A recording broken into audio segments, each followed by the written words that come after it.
ఆ వాగ్దానం చదువుకుందాం. యెషయా గ్రంథము 45వ అధ్యాయం 45లో 22వ వచనం.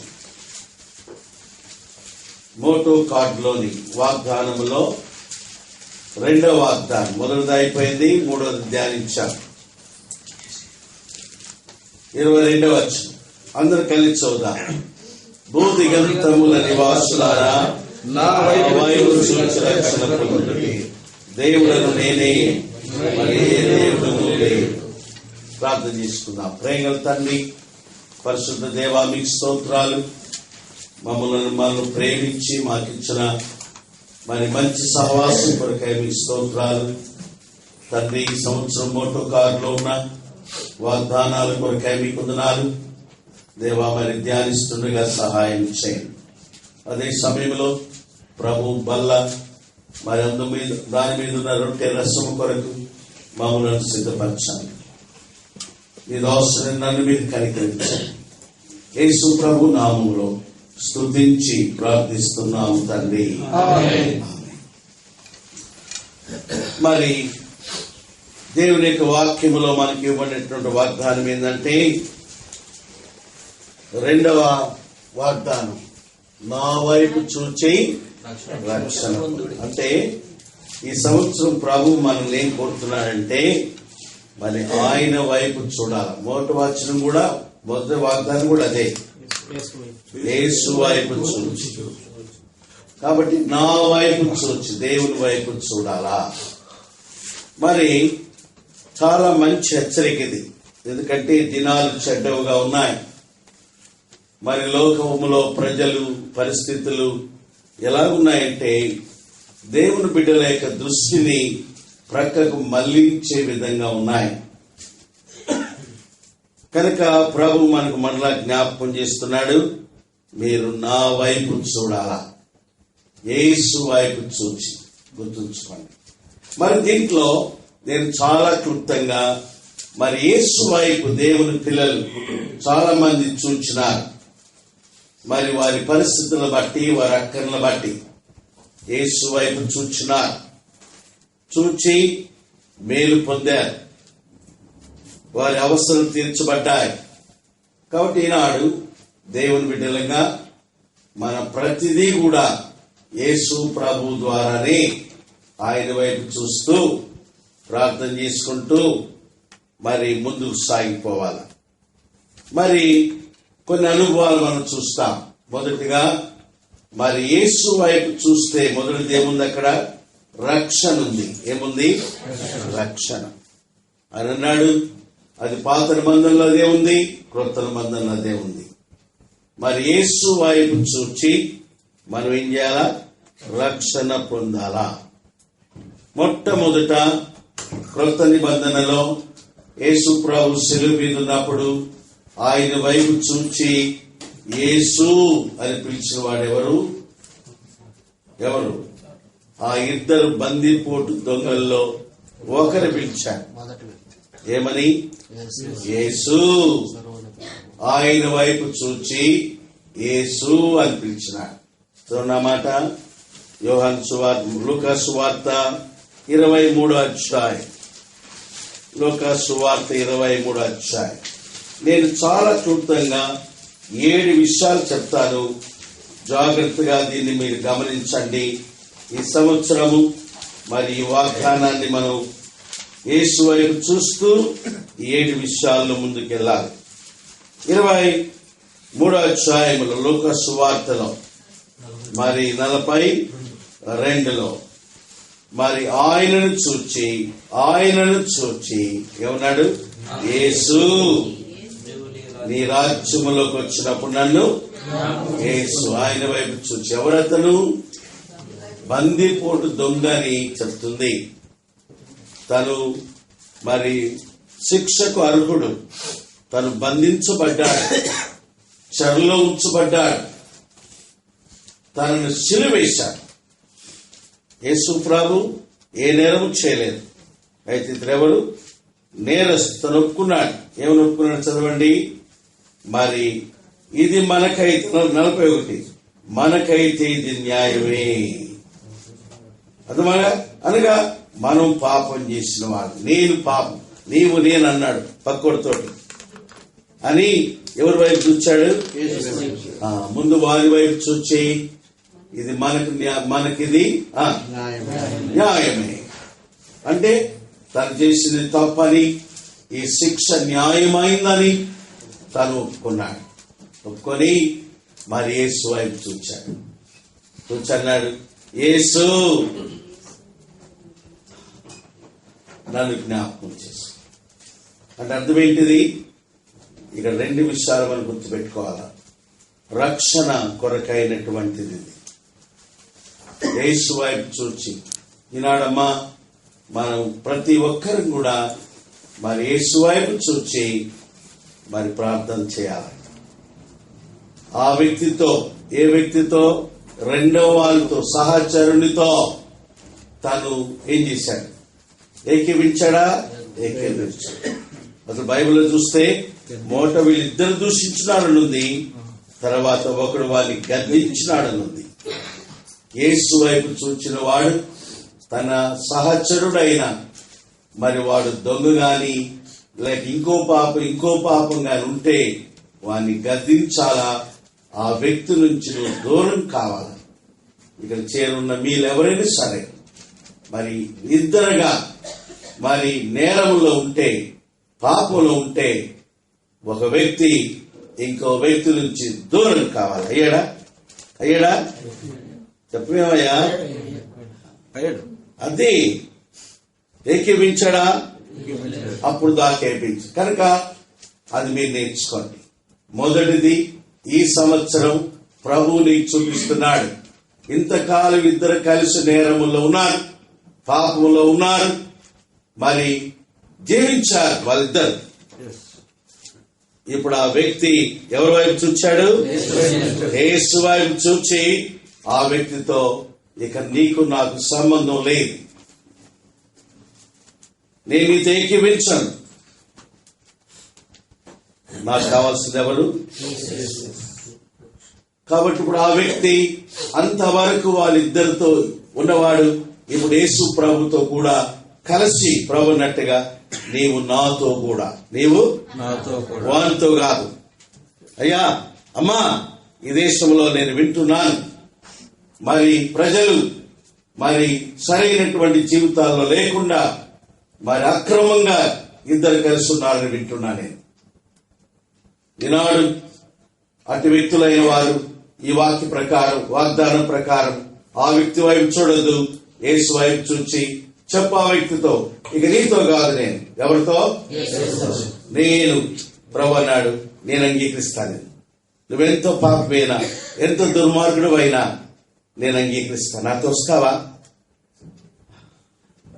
మొదటిది, ఈ సంవత్సరం యేసు వైపు చూచి ఆ పాత జీవితం కలిగిన సహచరుడు ఏ రకం వ్యక్తి అయినా సరే ఇక వద్దు, నీతో కాదు. ఎవరితో పోతా నేను?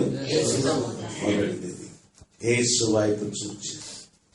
రెండవది మరి యోహాను సువార్త 3వ అధ్యాయం. యోహాను సువార్త 3వ అధ్యాయం. యోహాను బాప్తిస్మిచ్చే యోహాను యేసును చూచినాడు.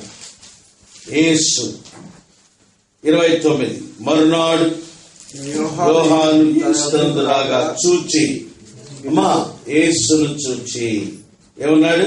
ఇదిగో మోసుకొని పోవు దేవుని గొర్రె పిల్ల.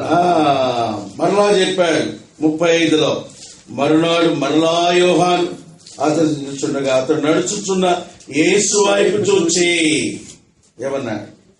ఇదిగో దేవుని గొర్రె పిల్ల. అంటే అయ్యా మరి మన జీవితంలో యేసును చూపించాలా, యేసును చూపించాలి. ఇదిగో ఆయన, నేను కాదు. ఎవరు? ఆయన. నేర్చుకోండి. సహవాసములో, సంఘములో, నీ జీవితంలో నిన్ను నీవు కనపరుచుకోవద్దు. అమ్మా ఇక్కడ విను నాయన, విను. యేసు వైపు చూడు, యేసు వైపు చూపించు. నీవు యేసును చూడు, యేసును చూపించు. ఇదిగో యేసు, నేను కాదు. ఈయన చాలా గొప్ప సాక్ష్యమే. ఇది మేము నేర్చుకోవాలమ్మా. యేసును చూపించాలి. చూపించినప్పుడు ఏమవుతుంది? యేసును అంగీకరిస్తారు. ఫాలోయింగ్. వాళ్ళు ఏం చేశారు చదవండి అక్కడ. ఆ ఇద్దరు శిష్యులు 37లో ఆ మాట విని వెంబడించారు. యేసును చూచి ఆయన వెంబడించాలి. ఏం చేయాలమ్మా? యేసును చూచి ఆయన వెంబడి. సంవత్సరంలో మరి ఇది నువ్వు నేర్చుకోవాలా. నేను యేసును చూస్తాను, నేను యేసును చూపిస్తాను, నేను యేసును వెంబడిస్తాను. నాతో ఉన్నవారు కూడా ఇది నేర్చుకోవాలి. మీరు భారతదేశంలో ఎప్పుడు చెప్తాను, మనకంటూ ఫాలో అయ్యి ఉండకూడదు, మనకంటూ ఫాలో అయ్యి ఉండకూడదు. అనగా నన్ను వెంబడించే వాళ్ళు ఎవరు ఉండకూడదు. ఎవరు? అందరూ కలిసి వెంబడించాలి. గుర్తుపెట్టుకోవాలా. నన్ను వెంబడించాలని కోరేవాడు నష్టపరిచేవాడు. ఇది రెండవది. మొదటిది యేసు వైపు చూచి పాత సహవాసానికి స్వస్తి చెప్పి ప్రభువుతో ఉండటం అనేది. రెండవది ఏంది? యేసు వైపు చూచి ప్రజలను, మనము ఆయన్ను. మూడవది యేసు వైపు చూచిన మూడవ వ్యక్తి ఎవరంటే మరి పేతురు. ఎవరు? పేతురు. చదవండి మరి యోహాను సువార్త 14వ అధ్యాయం. యోహాను సువార్త 14వ అధ్యాయం. 14వ అధ్యాయంలో పేతురు యేసు వైపు చూచాడు. యోహాను సువార్త, క్షమించాలి, మత్తయి సువార్త 14. ఇక్కడ యేసు వైపు చూచి పేతురు ఏం చేశాడు? మత్తయి 14లో 29లో చదవండి. పేతురు దోణి దిగి యేసు వద్దకు వెళ్ళుటకు నీళ్ల మీద నడిచిన గాని, కాబట్టి యేసును చూచి నీళ్ల మీద నడిచి ప్రభు ఉన్నాడు. 27లో యేసు ధైర్యము తెచ్చుకునుడి నేనే అన్నాడు. అర్థమైందా? యేసు ప్రభు వచ్చాడు అక్కడికి.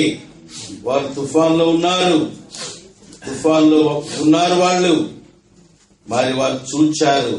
26లో మరి ఆయన సముద్రం మీద నడుచుట శిష్యులు చూచి అబ్బాయి ఇక్కడ విన్నాయన యేసు ప్రభుని చూచినారు. పరిస్థితి ఎలా ఉందమ్మా? ధోనిలో, తుఫానులో ఉన్నారు, కష్టముల్లో ఉన్నారు, పరిస్థితులు అనుకూలంగా లేవు. ఆ సమయంలో యేసు వైపు చూచాడు. అని అన్నాడు, ధోనిలో ఉన్నవాడే ప్రక్కన తుఫానులో ఉంటే భయపడిపోయినారు. ఇప్పుడు యేసు వైపు చూస్తే ఎంత ధైర్యం వచ్చిందంటే, నేను ధోనిలోనే తుఫాను చూసి భయపడను, ధోని దిగి తుఫాన్లో నడిచి వస్తా. తుఫాన్లో అర్థమైందా? ధోనిలో ఉన్నవాడు మరి తుఫాను చూసి ఏం చేస్తాడు? భయపడుతున్నాడు. ఏమి? తుఫాను ఎక్కడ ధోనిను ముంచేస్తాడు. ఎప్పుడైతే యేసు వైపు చూచాడో, ధోనిలో ఉండి భయపడే వానికంటే కూడా ధోనిని దిగి తుఫానులో ఇది మనకేం చూపిస్తుందంటే, మనకున్నటువంటి తుఫాను లాంటి పరిస్థితులలో యేసు వైపు చూస్తూ అనగా తుఫానుల మీద విజయం. అమ్మా, పరిస్థితుల మీద ఎదురు తుఫాను మీద విజయం. చాలా మంది పరిస్థితులలో కృంగిపోతారు, అధైర్యపడతారు, ఏడుస్తా కూర్చుంటారు. మాకిట్ అయిపోయింది. అయితే ఈ సంవత్సరం ప్రభు చెప్తున్నాడు, నీ పరిస్థితుల్లో నీవు కూర్చొని ఏడ్చుకోబాక, నా వైపు చూడు. ప్రభు నాడు రా, నడు ప్రభా, మరి నీవే అయితే నేను నీ ఎదుకు రావటానికి సరవి. ప్రభు నడు రా, నడు. ఎంత గొప్ప కార్యం కదా. కనుక నీ పరిస్థితులలో ఏం చేయాలా? యేసు వైపు చూస్తూ నడవాలి. ప్రభా నేను నడుస్తా. నీ ఎందుకు వస్తా ప్రభా? నేర్చుకో. చాలా మంది మరి కష్టాల్లో ఉన్నారు, ఈ దేశంలో బాధల్లో ఉన్నారు, కుటుంబంలో మరి పిల్లల విషయంలో, ఆర్థిక విషయాలలో. నీకు దేవుడు ఇచ్చేటువంటి ఆదరణ ఎదురంటే నీ పరిస్థితులు నిన్ను ముంచివేస్తాయని తుఫానుగా నువ్వు భయపడుతున్నావేమో. నా వైపు చూడు. ఎవరైపు చూడు? యేసు వైపు చూడు. అయితే పేతురు నడిచాడు. ఎంత గొప్ప కార్యం అంటే మాది. యేసు ప్రభు తను నడిచాడు. యేసు ప్రభు నడుచుకుంటూ వచ్చాడు. చదువుల మాట మత్తయి సువార్త 14లో మరి ఆయన 25వ వచనంలో సముద్రం మీద నడుచుచు వారి ఎదుట వచ్చానమ్మా. ఎవడు చేయగలడు ఈ పని? సముద్రం మీద నడుచుకుంటూ వచ్చాడు ఆయన.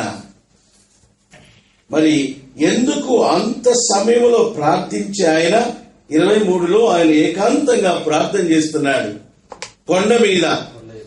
అయ్యా కొండ మీద, శిష్యులేమో సముద్రంలో ఉన్నారు. ప్రభు తెలిసిపోయింది. ప్రార్థించే ప్రభు ప్రార్థన ఆపేసి సముద్ర శిష్యుల కొరకై నడుచుకుంటూ వచ్చాడు. దోణి ఆయన దోణిలో వెళ్తాడు, అవసరమైతే దోణిలో వెళ్తాడు. దోణి లేకపోతే సముద్రం మీద. ప్రభు ప్రేమ ఎంత గొప్పది. నీవు తుఫాన్లో ఉన్నావని ప్రభు తెలుసు. అమ్మా ఆయన నీ కొరకై నీ యొద్దకు వస్తున్నాడు. గొప్ప దేవుడు ఆయన ప్రభు. అర్థమైందా? నడుచుకుంటూ వచ్చాడు, సముద్రం మీద నడుచుకుంటూ వచ్చాడు. టైం కూడా చూడండి, రాత్రి 4వ జాము. ఎప్పుడది?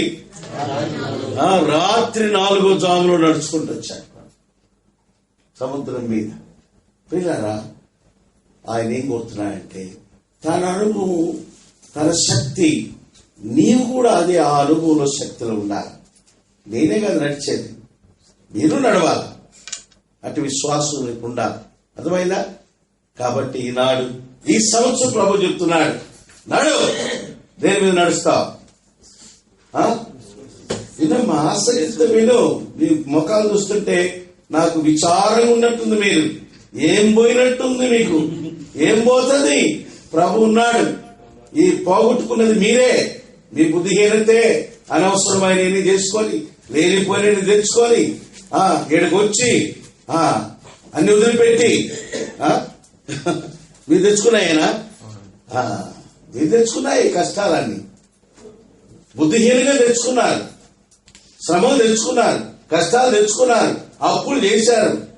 అమ్మా, భార్యను వదిలిపెట్టి వచ్చారు, భర్తను వదిలిపెట్టి వచ్చారు, బిడ్డలు వదిలిపెట్టి వచ్చారు. బైబిల్ ఒప్పుకో. భక్స్ గారు మాకు చెప్పింది ఏంటంటే, మరి పెళ్లి చేసినప్పుడు, నేను పెళ్లి చేసుకున్న టైంలో నా భార్య మద్రాసులో ఉద్యోగం చేస్తుంది, నేను నెల్లూరులో ఉద్యోగం చేస్తున్నా. మరి ఏం చేయాలా? దగ్గరే 3 గంటల ప్రయాణం, ప్రతి వారం పోయి రావచ్చు. అమ్మా, అయితే భక్స్ గారు మాకు నేర్పించింది, పెళ్లి చేసుకుంది దేనికి? ఆడొకరు ఈడొకరు ఉండేదానికా? కుటుంబంగా ఉండాలా భార్య భర్తలు. కాబట్టి రిజైన్ చేయాలి. భార్య ప్రభుత్వ ఉద్యోగానికి రిజైన్ చేసి, రాజీనామా చేసి, పెళ్లికి ముందే రాజీనామా చేసుకున్నాం. అది వాక్యాన్ని చెప్పేది. భార్యకు దగ్గర, భర్తకు దగ్గర, పిల్లలకు దగ్గర కాదు.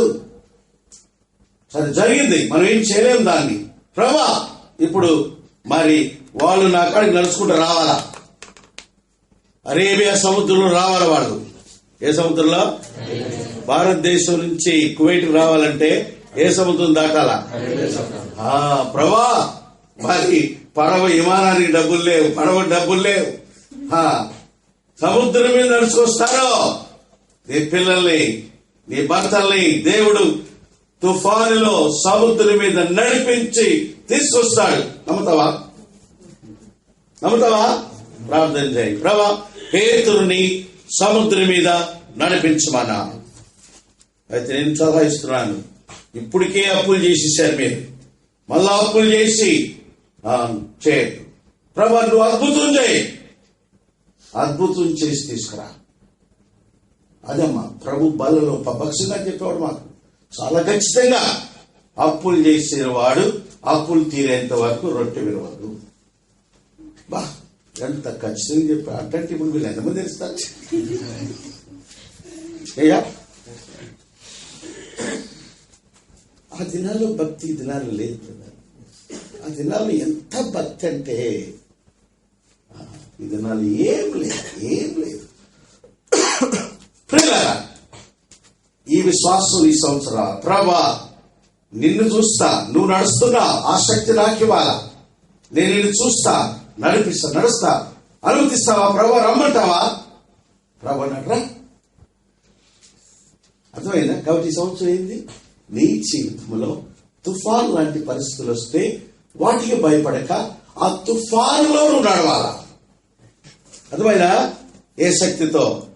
ప్రవహించిన శక్తితో నువ్వు నడవాలా. తుఫానులో నువ్వు నడవాలా అనగా ప్రభువును చూస్తే తుఫాను లాంటి పరిస్థితుల మీద నీకు విజయం అనేది రావాలి. తుఫానులో సముద్రం నడవాలి. మామూలుగా నడవటమే భయం మనకు, తుఫానులో అయితే ఆయన్ని చూస్తా ఉన్నంత వరకు నడిచాడు. ఎప్పుడైతే చూపు మళ్ళిందో ఏమైపోయింది? చదువు నా మాట, అది కూడా హెచ్చరిక తీసుకోవాలి మనం. మత్తయి సువార్త 4వ అధ్యాయంలో మరి 29వ వచనంలో రమ్మనగానే పేతురు ధోని దిగి, అదే నిజంగా నేను చాలాసార్లు దీని గురించి ఆలోచిస్తాను. పేతురు యొక్క బలహీనత మనం మాట్లాడతాం కానీ అసలు నీవు నేను ధోని నుంచి కిందకి దిగుతామా? చెప్పబోయా? దేంట్లో దిగాడు? దేంట్లో దిగాడు పేతురు? సముద్రంలో దిగాడండి. నడి సముద్రంలో ధోనిలో నుంచి దిగాడు. ఎంత విశ్వాసం అయింది! అర్థమైందా? చాలా గొప్ప విశ్వాసం. సముద్రంలో దిగి నడిచాడు. సముద్రం మీద, నీళ్ల మీద నడిచాడు. కానీ ఎవరు? గొప్ప విశ్వాసం. అయితే ఏమైంది? గాలిని చూచి భయపడి నడిచేవాడు ప్రభువును చూసేవాడు దేన్ని చూచాడు? ప్రభువును చూస్తా వెళ్ళుంటే అయితే అమెరికాలో ఒక వ్యక్తి ఉన్నాడు, ఆయన పేరు మర్చిపోయాను. అతను మరి ఈ ఏంటది వాటర్ ఫాల్స్ ఉన్నాయి అక్కడ, పెద్ద నయాగారా ఆ నీళ్లు ఎట్టబడుతుంటాయంటే అతను దాని మీద తాడు కట్టి నడిచాడు. తను గొప్ప విశ్వాసి. అతను నడిచేటప్పుడు ఆ టీవీలో చూపించాడు, ఆ కర్రబట్టుకుంటాడు, ఇట్లా ఆ తాడు మీద చూస్తాడు, మరి మోకరిస్తాడు, ప్రార్థన చేసుకుంటాడు, ఎక్కుతాడు. ఎక్కి ఇక్కడి నుంచి చివరి దాకా వెళ్ళేంత వరకు యేసు యేసు ప్రభా నీకే ఘనత, నీకే మహిమ, శక్తి కలిగిన దేవుడు, సర్వోన్నతుడు అంటానే నడిచిపోతాడండి. నాకు అనిపించింది ఎంత గొప్ప విశ్వాసం ఇతనిది. ఇదే మాట యేసు మొత్తం ప్రపంచం అంతా చూస్తారన్నమాట. 2 కొండలు అటు ఇటు కింద పడితే జారి తాడు మీద యేసు సర్వోన్నతుడా, సర్వశక్తి కలిగిన వాడా, నీకే మహిమ, నీకే ఘనత, ఇట్లా మాటలు స్తుతిస్తూ అవతలికి వెళ్ళిపోతాడు. లాస్ట్ లోకి వెళ్తాడు. ఇక కొంచెం దూరం ఉంటే ఎంత సంతోషం అంటే ఎత్తుకొని పడిస్తాడు. ఈనాడు మన జీవితంలో అలాంటి అనుభవం రావాలి, నేర్చుకోవాలి మీరు. అమ్మా కనుక నేను నడవగలను, నేను కృంగిపోను, అధైర్యపడను, ఏడ్చుకుంటా కూర్చోను. నెల్లూరులో ఒక ఆయన ఉండేవాడు మా దగ్గర, మా ఇంటి పక్కనే బ్యాంకులో పనిచేశాడు ఆయన.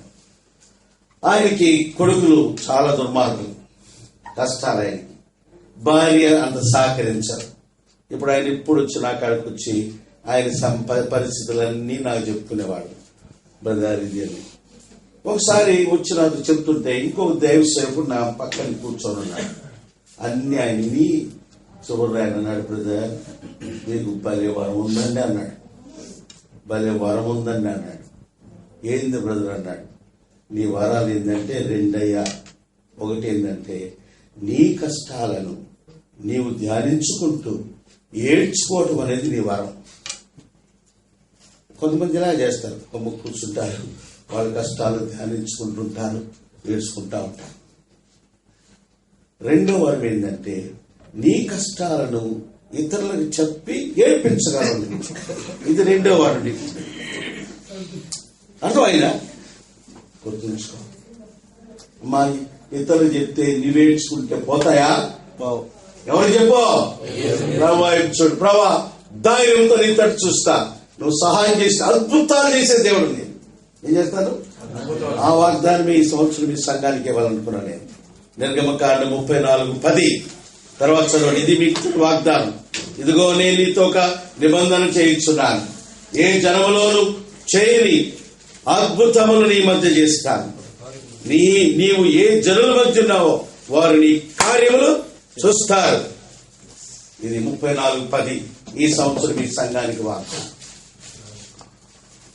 మూడు చెప్పాను. మొదటిది యేసు వైపు చూచి మన సహవాసాల జీవితాలు మార్చుకొని వాటితో తెగదింపులు చేసుకొని ప్రభుతో కూడా వెళ్ళాల. రెండవది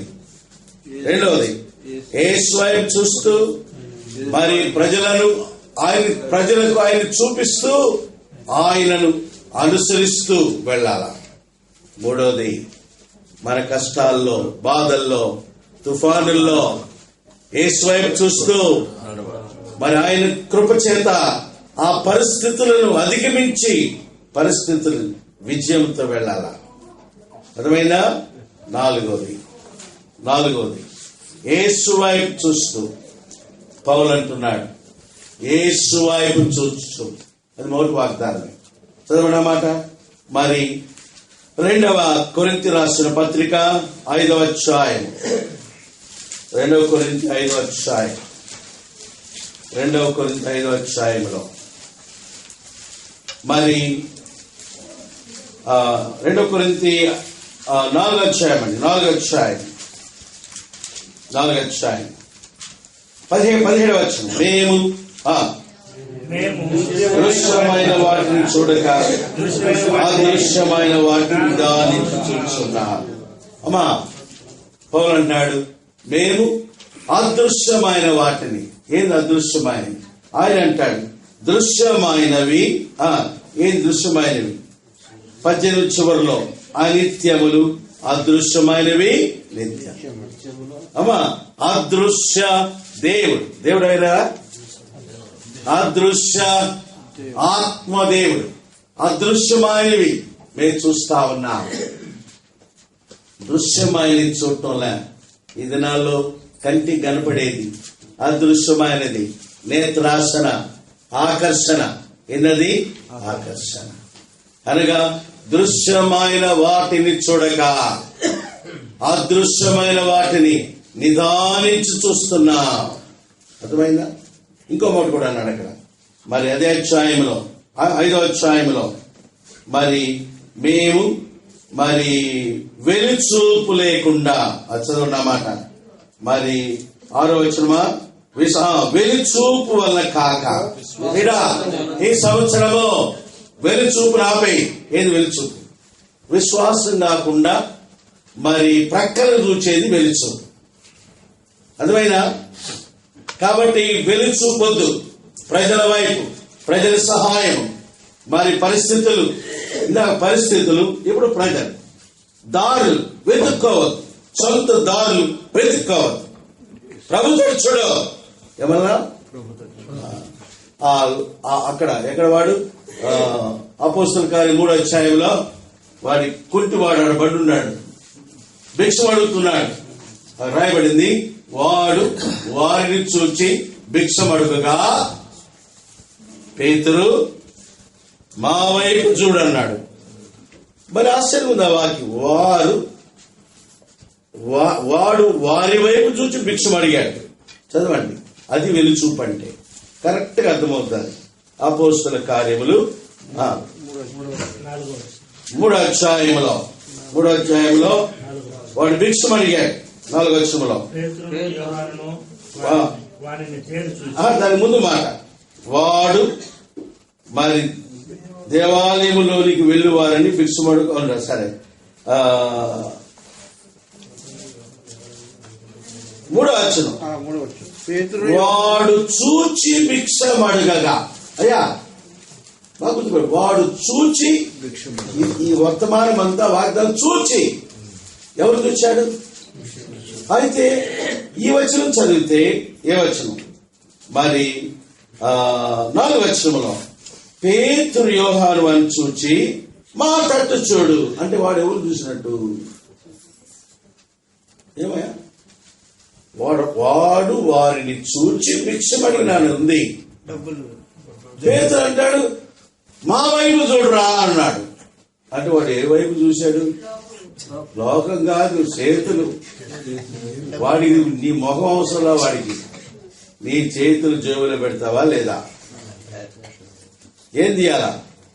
రోకలు తీయాలా? నీ ముఖంతో వాడికి ఏం పని?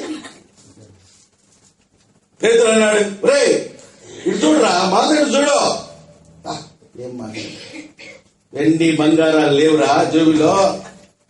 నువ్వు జోబిలో చేయబెడతాడు తీస్తాడు అంటున్నావేమో, అవి లేవు. లేనంత మాత్రాన్ని ఒట్టాడు కాదు. అందరికి లేనిది మాకుంది. అందరికి లేనిది అందరు నీకు రోకలు వేశారు. ఈ రోకలతో బతుకుతున్నా. ఈ దినం నుండి అసలు నువ్వు రోకలు అడగవు. నజరేయుడని యేసునామం. అమ్మా అటువంటి అనుభవం మనం రావాలి. పెళ్లి చూపు వదిలే. ఎంతకాలం ప్రజలు అడుగుతాం, ఎంతకాలం అడుగు తింటాం, ఎంతకాలం ఈ సంవత్సరం అయింది ఆయన ఏంది ఆయన ఎక్కడ వెళ్ళిపోయినావే? ఇద్దడు ఎక్కడికి వెళ్ళిపోయినా నువ్వు? ఇద్దడు యేసుప్రభు అంటున్నాడు నా వైపు చూడు. అర్థమైందా? వెలుచూపొద్దు, ప్రక్కల దారులొద్దు, ప్రభు వైపు చూడు. ప్రతి దాని కొరకు సేవలో అమ్మా పరిచర్యలో వెలుచూపు అనేది ఉండకూడదు. పౌలు అన్నాడు మేము మా చూపు ఎలాగుంది? దేవుని వైపుని చూస్తున్నా, ఆయన చూచి వెళ్తున్నా. గుర్తుపెట్టుకోండి, ఇది చాలా అవసరమైంది. విశ్వాసం మూలంగా వెళ్తున్నా. విశ్వాసం అనేది ఒక చూపది. అర్థమైందా? అది మనోనేత్రం. అది లేనివాడు గుడ్డివాడు. అవునా? కాబట్టి 4-3 చెప్పాను. యేసువై అదృశ్యమైన వాటిని చూస్తూ, వెలుచూపు లేకుండా ప్రభు వైపు చూస్తూ సేవలో ముందుకు వెళ్ళాలి.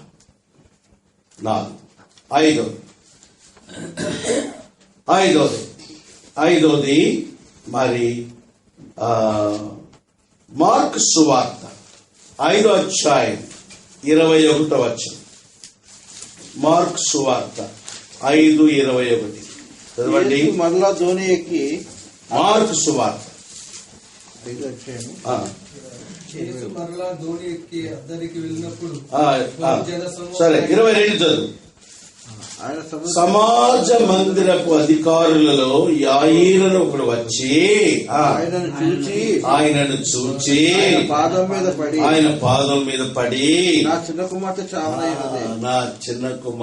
చావనయ్యది. ఏం చేయాలా? చావనైన బాగుపడి బ్రతుకున్నట్లు నీవు రావాలా. అమ్మా ఇప్పుడు దేని కొరకు? ఆయన చూచి ఆయన పాదముల మీద పడి నా చిన్న కుమార్తె స్వస్థత. ఇది స్వస్థత. ఈనాడమ్మా మరి దేవుని బిడ్డలంగా మనకి ఏ వ్యాధి వచ్చినా, రోగం వచ్చినా, మనకు ఈ సంవత్సరం ఏమని ప్రభు చెప్తున్నాడు? ఎవరు చూడాలా? నా వైపు యేసు వైపు చూడాలా. ఆ వ్యక్తి వచ్చాడు. ఆ వ్యక్తి ఎవరు? సమాజ మందిరపు అధికారి. సమాజ మందిరంలో ఉన్న వాళ్ళు యూదులు యేసు ప్రభుని వారు అంగీకరించడం లేదు. అయినా గాని తను వచ్చాడు. వచ్చి ప్రభు మీద పాదాలు పడి, ప్రభువా అయ్యా నా కుమార్తె చావా సిద్ధంగా ఉంది. అర్థమైందా?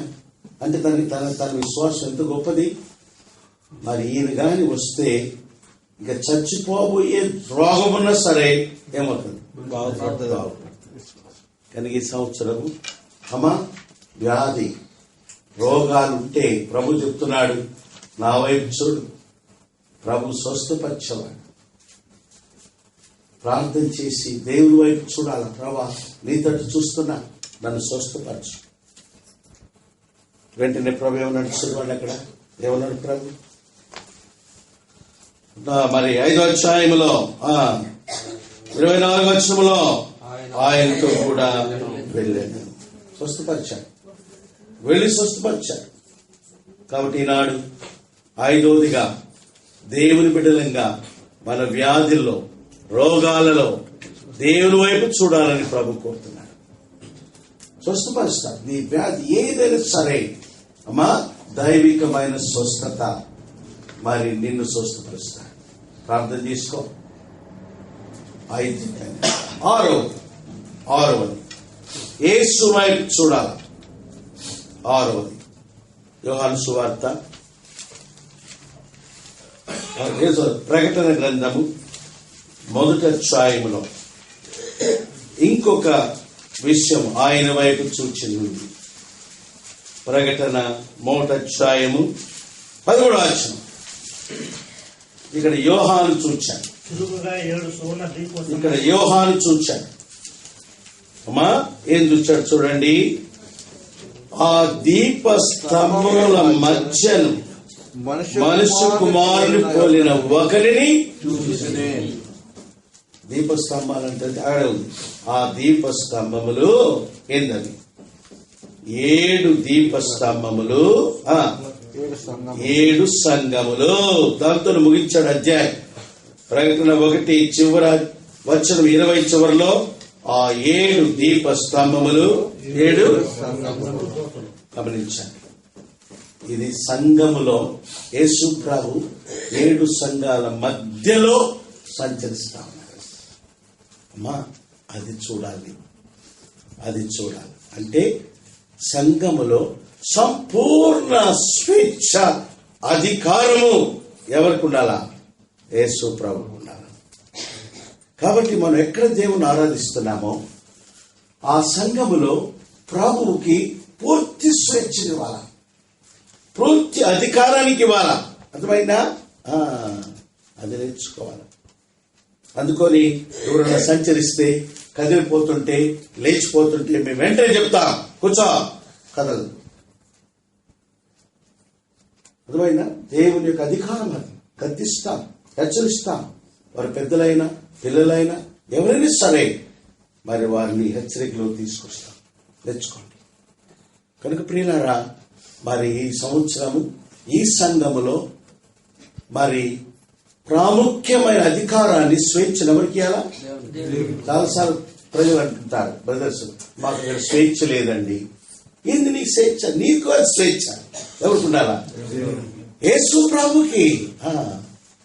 నాకు అక్కడ ఏమీ ఆధిపత్యం లేదండి. నీకు కాదు ఆధిపత్యం. ఎవరికి? యేసు ప్రభుకి.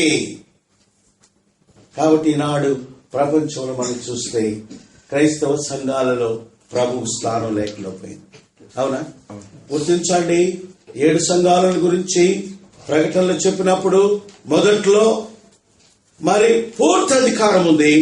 7 సంఘాలు ముగించే టైంకి అధికారమే లేదు, అసలు ప్రవేశమే లేదు. 7వ సంఘము ఏంటది? లౌదీకీయ సంఘము. ప్రభు ఎక్కడున్నాడు? బయట ఉన్నాడు. ఎక్కడున్నాడు? బయట ఉన్నాడు. తలుపులో చేరి తడుతున్నాడు. తెలుసు మీకు అది? చదవండి. ప్రకటన 3:20. ప్రభు ఎక్కడున్నాడు? ఇదిగో నేను తలుపులతో నిలిచి తడుచున్నాను. గమనించాలి, లోపల ఎవరున్నారు? సంఘం ఉంది. ఎలా ఉంది సంఘము? ఏమి కొదవ లేకుండా ఉంది. ఏమి అయితే ఉన్న కొదవ ఒక్కటే. ఎవరు లేరు అక్కడ? యేసు ప్రభు లేకుండా అన్నిటినీ కలిగి ఉండే సంఘాన్ని ప్రభు అన్నాడు దౌర్భాగ్య స్థితి. అర్థమైందా? అన్నీ ఉన్నాయి, ప్రభు మార్చలేదు. ఈనాడు క్రైస్తవ సంఘాలకు అన్ని ఉన్నాయి. అమ్మా, ఐశ్వర్యం ఉంది, డబ్బు ఉంది, బ్యాంక్ బ్యాలెన్స్ ఉన్నాయి, అన్ని ఉన్నాయి. అయితే ఎవరు లేరు? ప్రభువుకి. ప్రభు బయట ఉంటే ఎంత దౌర్భాగ్య స్థితి. కనుక మా ఈ సంవత్సరం నేర్చుకో, యోహాను చూచినట్టుగా నీవు మరి దేవుని సన్నిధిలో మరి ప్రభు అయిన క్రీస్తుకు సంపూర్ణ స్వేచ్ఛ, ఆయనకి అధికారం ఇవ్వాలి. ఎవరన్నా ప్రయత్నం చేసినా మరి చెప్పాలయ్యా ప్రభు మాట్లాడినాడు, ఈ సంవత్సరం మాట్లాడినాడయ్యా. ఏమని మాట్లాడినాడు? సంఘములు ఇంత దగ్గరుండి ఇంత చెప్పవేమి సంఘములో ఏమని మాట్లాడు? యేసు ప్రభుకి అధికారం ఉండాలి, ఆయనకు స్వేచ్ఛ ఉండాలి. 7 స్తంభముల మధ్యలో సంచరించు క్రీస్తును చూచాడండి. ఎవరు చూచంటాడు? నెక్స్ట్ వచనం అంటాడు, ఆయన పరీక్షిస్తున్నాడు. ఏమన్నాడు? మొదటి ప్రేమ లేదు నీకు, మొదటి క్రియ లేదు నీకు. అంటే ఎంత పరీక్షించాడంటే, ఎంత సూక్ష్మంగా గమనించాడంటే గర్జిస్తున్నాడు. అర్థమైందా? కాబట్టి ఏమయ్యా, ఇది 6వది. ఇదేంటిది? ఏంది 6వది? సంపూర్ణ స్వేచ్ఛాధికారం. యేసు ప్రభుని మీ మధ్యలో చూడాలా, వచ్చిన వాళ్ళు చూడాలా.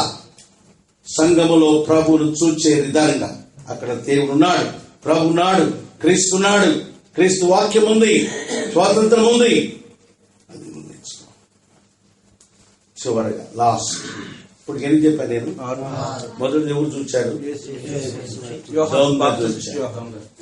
దొంగ. దానివల్ల చూటు వల్ల కలిగిన మేలేంది? పాత సహవాసం, పాత జీవితం, అవి విడిచిపెట్టి వారితో మరి ఏకీపించకుండా మరి ప్రభుతో కలుసుకోవడం. ప్రభుతో కలుసుకుంటే వాడు ఉండడు, వాడితో ఉంటే ప్రభు ఉండడు. గుర్తుపెట్టుకో. రెండవది, బాప్తిస్మిచ్చి యోహాను యేసు ప్రభుని చూచాడు. చూచేమన్నాడు? నేను కాదు, ఆయన.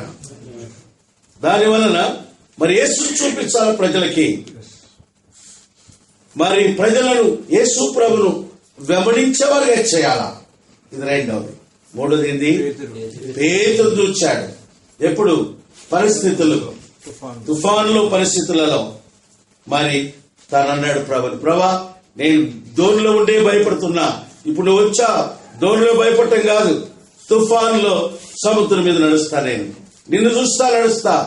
పరిస్థితుల మీద, కష్టాల మీద, అయ్యా తుఫాను మీద, కృంగుదలలో ఏం చేయాలి?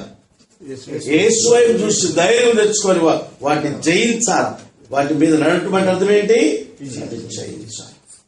3, 4 దేవుడు చూచాడు. పౌలు చూచినాడు. ఏం చెప్పాడు పౌలు? నేను వెలుచూపు లేదు, నాకు ఏం లేదు? వెలుచూపు లేదు. వెలుచూపు అంటే ప్రక్కన చూడటం, అంటే విశ్వాసం లేకుండా పోవటం అన్నమాట. ప్రభు తట్టు చూస్తూ విశ్వాసం అని నేత్ర. 6వది, 5వది స్వస్థతలో, రోగములో యాయీరు యేసు యొద్దకు వచ్చి ఆయన్ని చూచి, అయ్యా నా కుమార్తె వ్యాధిలో, రోగాల్లో ఎవరి వైపు చూడాలా? 6వది మరి యోహాను యేసును చూచాడు. ఎక్కడ? సంఘముల మధ్యలో. కనుక సంఘములో పూర్తి స్వేచ్ఛ, అధికారము యేసు ప్రభుకి ఉన్నట్టుగా ప్రతి వ్యక్తి చూడాలా. నీకున్నట్టు కాదు. అయ్యో ఆడకపోతే ఆయన పెత్తనం అండి, ఆయన అధికారం అండి, ఆయన చెప్పినట్టు చేయాలండి. నో. 7వదిగా లాస్ట్ లో యోహాను సువార్త 3వ అధ్యాయం. యోహాను సువార్త కాదు, మొదటి పత్రిక 3వ అధ్యాయం చివరిది చదవండి.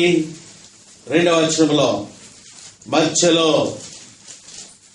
ఆయన ప్రత్యక్షమైనప్పుడు ఆయన ఉన్నట్లుగానే ఆయనను చూతుము గనుక మనం ఆ వాక్యం అంతా చెప్తుంది. ఇప్పుడు మనం దేవుని పిల్లలము. ఒకనాడు ఏమవుతాదో మనకు తెలుసు. ఏంటది? ప్రభువును చూస్తాం. బా చక్కని మాట్లాడినాడు. ఏమన్నాడమ్మా? మనము ఆయనను చూతుము. మనము అనే మాట మొదట్లో ఉంది. ప్రియులారా, ఇప్పుడు మనము ఇక మీదట ఏమవుతాం? ఆయనను చూస్తా. ఎప్పుడు చూస్తా? అయ్యా ఇది మాట, ఆయన చూస్తే మనం అయిపోతాం, మనం ఆయన మరి ఆయన పోలి ఉంటాం. అంటే ఏంటిది? ప్రభు రాకడలో ఆయన చూడాలి. ప్రభు రాకడలో గమనించండి. ఇంకో వచ్చి కూడా మీరు చదవాలి. ఇప్పుడు ప్రకటన 3వ అధ్యాయము వాళ్ళు కూడా చూస్తున్నారు అక్కడ. ప్రకటన 3వ అధ్యాయం 3వ అధ్యాయంలో 7వ వచనములో, ఇదిగో ఆయన మేఘారుడే వచ్చున్నాడు, ప్రతి నేత్రము ఎవరో వాళ్ళు ఆయన పొడిచిన వారు చూస్తారు. బాగా గమనించాలి అమ్మా. యేసు ప్రభుని మనం చూచేది ఒకసారి, మిగిలిన లోకం చూచేది ఇంకోసారి. మనం చూచేది ఎప్పుడు? ఆయన ఆకాశ మండలానికి వచ్చినప్పుడు. భూజనులు చూచేది ఎప్పుడు? భూజనులందరూ ఆయన చూచి రొమ్ము కొట్టుకుంటారు. ఎప్పుడది? ప్రభు భూమి మీదకి వచ్చినప్పుడు. ఈనాడు ఈ సంవత్సరం ప్రభు చెప్తున్నాడు, నువ్వు ఎప్పుడు చూస్తావా ఆయన్ని? ఆకాశ మండలానికి వచ్చినప్పుడు చూస్తావా? పరిశుద్ధులందరితో చూస్తావా? లేక భూజనులతో చూస్తావా? పరిశుద్ధులందరితో కలిస్తే ఆయన చూస్తే మనం మారుతాం, మనం మార్చబడి కొనిపోబడతాం. అంటే మనం ఆయన్ని చూస్తాం, మనం ఆయన్ని మనమంటే యోహాను కలుపుకో చెప్తున్నాడు, మనం ఆయన చూస్తాం, అప్పుడు మనం మారిపోతాం. అనగా ప్రభు యొక్క 2వ రాకడలో ప్రభువును చూచాను. అంటే ఈ సంవత్సరం ప్రభు మనకేం చెప్తున్నాడు? పరిశుద్ధులందరూ ఒక దినాన ప్రభు రావడం చూస్తారు. అర్థమైందా? అంటే ఆ ప్రభు రాకడ కొరకు మనము సిద్ధపడాలి. ప్రభు రాకడ కొరకు సిద్ధపడాలి. అది ఏమన్నా చేయండి. నేను వాక్యం చెప్తుంది, 2 పండుకొని ఉంటారంట మంచం మీద, 2 పొలంలో పని చేస్తుంటారంట, 2 తిరగలు విస్తున్నారు. ఏమన్నా చెయ్యి, తిరగలు విసుడు, పొలం పని చేయి.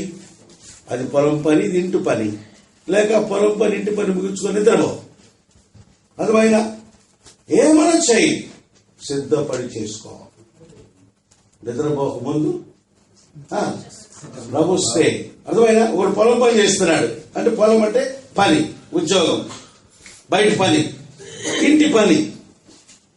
ఈ 2 పనులు ముగించుకొని విశ్రాంతి ఏమన్నా చేయను. అయితే ప్రభు చెప్తున్నాడు, సిద్ధపడి కొనిపోయేటట్టు నువ్వు ఉండు. కొనిపోయే స్థితిలో ప్రభు వచ్చిన. కానీ ఈ సంవత్సరం ఆయన నువ్వెక్కడన్నా ఉండు, ఏ పనైనా చేసుకో. అయితే ప్రభు కొరకు సిద్ధపడి ఆయన వస్తే ఆయన కాడికి వెళ్ళిపోవాలి. అర్థమైనా? కాబట్టి ప్రభువును చూస్తాము, ప్రభువుని చూస్తాము. మొదట ఎవరు చూచారు? బందిపోడు దొంగ. 2వడు ఎవరు చూచాడు? 3వడు ఎవరు చూచారు? 4వడు ఎవరు చూచారు? 3వవారు ఎవరు?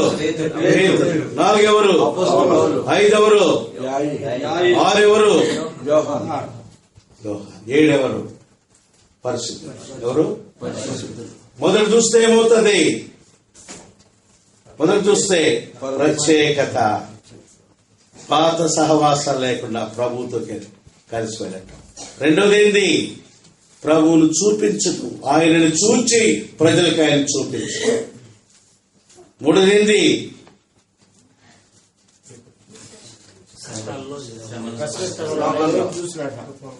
మూడోది ఎవరు? 4వది ఎవరు? పౌలు. సేవ విషయంలో, విశ్వాస జీవితంలో. 5వది ఎవరు? న్యాయం, రోగాల్లో. 6వది ఎవరు? సంఘములో. 7వది ఎవరు? ఎవరు చూడాలా? ప్రార్థన చేసుకుందాం. మోకరించండి.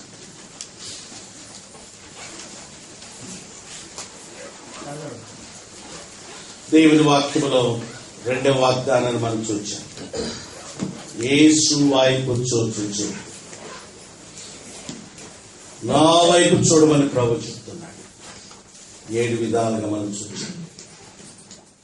ప్రభు బల్ల మీద ఉన్న రొట్టె రసంలో పాలు పంపులు కలిగి ఉండక ముందు మనం పరీక్షించుకోవాలి. ప్రభు నా సంగతి ఏంటి? ఎన్నిసార్లు నీ వైపు చూడలేకపోయాను ప్రభా ప్రక్క చూపు చూచాను. నన్ను నేను చూసుకున్నా, పరిస్థితులు చూసుకున్నా, ఓడిపోయినా, కృంగిపోయినా, ఏడ్చుకున్నా, అధైర్యపడ్డా ఆ తండ్రి నన్ను క్షమించు ప్రభా. మరి నా జీవితంలో ఇంకా ఆ యొక్క నేరములు చేసే జీవితంలో నేనున్నా ప్రభా. మరి పాత సహవాసంలో నేనున్నా, పట్టబడే జీవితం నేనున్నా. అయితే నీ వైపు చూచిన వాడు పాత జీవితంతో ఉన్న సహకారితో వేరయ్యాడు. తన స్నేహాన్ని, పొత్తును మరి తొలగించుకున్నాడు, తెగదెంపులు చేసుకున్నాడు. నీతో కూడా వెళ్ళాడు ప్రభా. నీవు నాతో అన్నావు. ఈనాడు ప్రభా నేను నీతో వస్తా. ఇక పాత ఫ్రెండ్స్, సహవాసాలు, పొత్తులు అది ఏమైనా వద్దు ప్రభా, నీ వైపు చూస్తా. తీర్మానం చేసుకో. మాయ చివరిగా సంఘములో ప్రభువును చూడాలా. ప్రభా నేనొద్దు, నీవు ప్రభా, నీకు స్వాతంత్రం, నీకు ఘనత, నీకు ఆధిపత్యం ప్రభా. తద్వారా లోపలికి వచ్చేవాళ్ళు ప్రభువును చూస్తారు, ప్రభువాక్యం చూస్తారు. ఈ సంవత్సరం అంతా మన మధ్యలో ప్రభు, ఈ బేతేలు సంఘములో ప్రభు పూర్తి స్వాతంత్రముతో, అధికారముతో ఆయన సంచారం, ఆత్మ సంచారం మనం గుర్తించాలి. చివరిగా ప్రభువును మనం చూస్తాం, పరిశుద్ధులు చూస్తారు ప్రభా. నేను పౌలు యోహాను చూస్తాను ప్రభా. నేను కూడా చూడాలి. నేను చూస్తే నేను మారిపోతా, లేకపోతే విడిచిపెట్టబడితే లోకంతో కలిసి చూస్తా, రొమ్ము కొట్టుకుంటా. ప్రభా నన్ను సిద్ధపరచు. ఈ సంవత్సరం నిన్ను చూచే దాని కొరకైన సిద్ధపాటు నాకు దాయిచ్చే. ఈ మాటలు మనం జ్ఞాపకించుకొని ప్రభు మాట్లాడుంటే క్షమాపణ కోరుకొని సరి చేసుకొని రొట్టె వెళ్తాం. బలెత్తుకు వెళ్తున్నా ప్రశస్తమైన సమయం అది. జాగ్రత్తగా పరీక్షించుకోవాలా. మరి అలక్ష్యంగా చేయకూడదు. ఎవరైతే రక్షించబడి మారు మనసు పొంది బాప్తిసం తీసుకున్నారో వారు మాత్రమే రొట్టె విరవాలా. వారు కూడా ఉన్న పాటలు చేయకూడదు. ప్రతివాడు తను పరీక్షించుకొని మరి వాక్య వెలుగులో ఎక్కడైనా పొరపాటు, మరి తలంపుల్లో, ఊహల్లో, చూపుల్లో, క్రియల్లో, మరి వ్యక్తిగత జీవితంలో, బయట తిరిగినప్పుడు వృత్తి ఉద్యోగ జీవితంలో, కుటుంబంలో ఎక్కడైనా పొరపాటు జరిగిందా ప్రభా క్షమించు. నీ రక్తంలో కడుగు తండ్రి. ప్రార్థన చేసుకో. క్షమాపణ కోరుకొని సరి చేసుకొని తర్వాత రొట్టె విరవాలి.